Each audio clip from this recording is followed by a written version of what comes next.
Les amis, bonjour, Harry Mariette, expert en Krav Maga. Aujourd'hui, on va parler de musculation.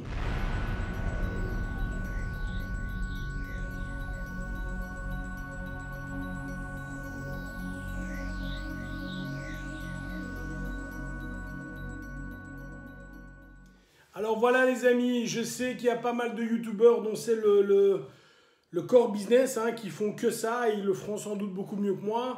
Néanmoins, j'ai quand même envie de partager quelques petites recettes faciles, j'espère que ça va être facile à comprendre, sur comment se muscler, comment être plus en forme. Alors ici, il n'y a pas 36 possibilités, je pense, pour améliorer son niveau musculaire, sa tonicité et être plus en forme. La première chose, évidemment, et je pense que c'est la plus importante, c'est la nutrition. Si en termes d'alimentation, on n'est pas bon, tu vas jamais créer du muscle. Avec le phénomène qui est le suivant, tu as le gars qui est sec, dessiné, le gars qui est gras et massif, mais on veut tous être sec et massif. C'est ça le problème en fait, et c'est là où chacun doit trouver son équilibre. Donc l'alimentation, je pense que vous le savez tous, si aujourd'hui vous faites du sport de manière intensive, vous cassez des fibres musculaires.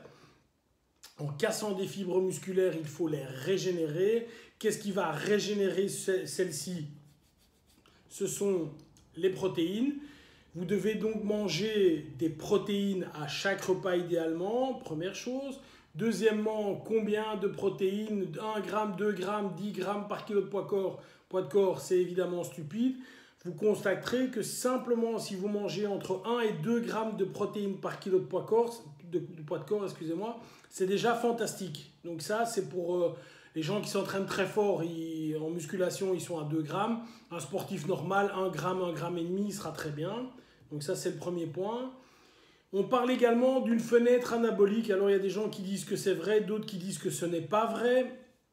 Néanmoins, la majorité des gens disent, et là je me fie à ce qu'ils disent, qu'après l'entraînement, dans les 30 minutes qui suivent, mange des protéines avec un peu de sucre, pas forcément du sucre blanc, mais quelque chose de sucré, parce que ça va améliorer l'assimilation de ce que tu as mangé, et on est parti. Donc il ne faut pas faire de grandes choses, mange des protéines à chaque repas, évite de manger trop de sucres normaux, blancs, etc., trop de pâtes, féculents, etc., parce que sinon tu vas évidemment gonfler, tu vas prendre du muscle, mais tu vas aussi prendre de la graisse qui ne va pas être très intéressant pour toi.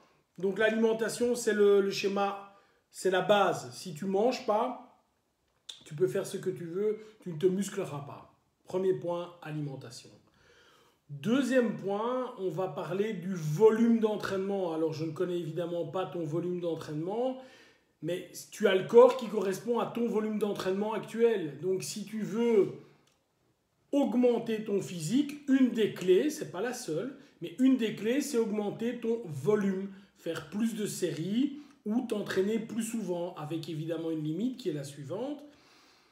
Tu t'entraînes comme un fou tous les jours, après 2 semaines, tu vas être surentraîné, tu vas te dire si je dois plus y aller, c'est bête, etc. Tu vas laisser tomber. Donc il faut quand même un moment que ton corps puisse se régénérer. Donc toujours garder un certain laps de temps entre, imaginons que tu aies fait, je ne sais pas, les jambes, tu as fait tes jambes comme un fou, très très fort. Ben, on sait tous très bien que normalement les 2 jours qui suivent, tu ne sais plus faire les jambes, parce que là, tu as vraiment mal. Donc le volume, alors j'augmente les séries, j'augmente ma fréquence, je fais plus de séries où je m'entraîne plus, c'est évidemment idem, mais je vais mettre ça, donc ça c'est la deuxième clé. La troisième clé, évidemment, c'est je vais mettre plus de poids. Donc si je prends une barre et que je soulève, c'est très facile, c'est métrique. J'ai soulevé 20 kg, j'en soulève 30. J'ai soulevé 100 kg, j'en soulève 130. C'est facile à comprendre et on voit directement qu'on a une augmentation de la force. Si au contraire tu fais des pompages, des burpees, etc., on peut fonctionner, je fais plus de pompages, de burpees, je fais plus ou je fais plus vite. On revient dans la même chose. Donc voilà, quelques petites clés, une petite capsule. Il faut démystifier tout ça. Mange bien avec des protéines. Pas que des protéines, les gars, mais il faut en manger parce que sinon tu peux t'entraîner. On connaît tous ces gens qui s'entraînent énormément et qui finalement restent gras. Pourquoi ils restent gras? Parce qu'après l'entraînement, ils mangent des frites. et ils ne construisent pas de masse musculaire. Donc, un, l'alimentation, c'est vraiment important. Deux, l'augmentation en termes de fréquence et ou de série. Donc, je m'entraîne plus en termes de fréquence et ou je m'entraîne plus en termes de série. Donc, ça va augmenter une croissance musculaire.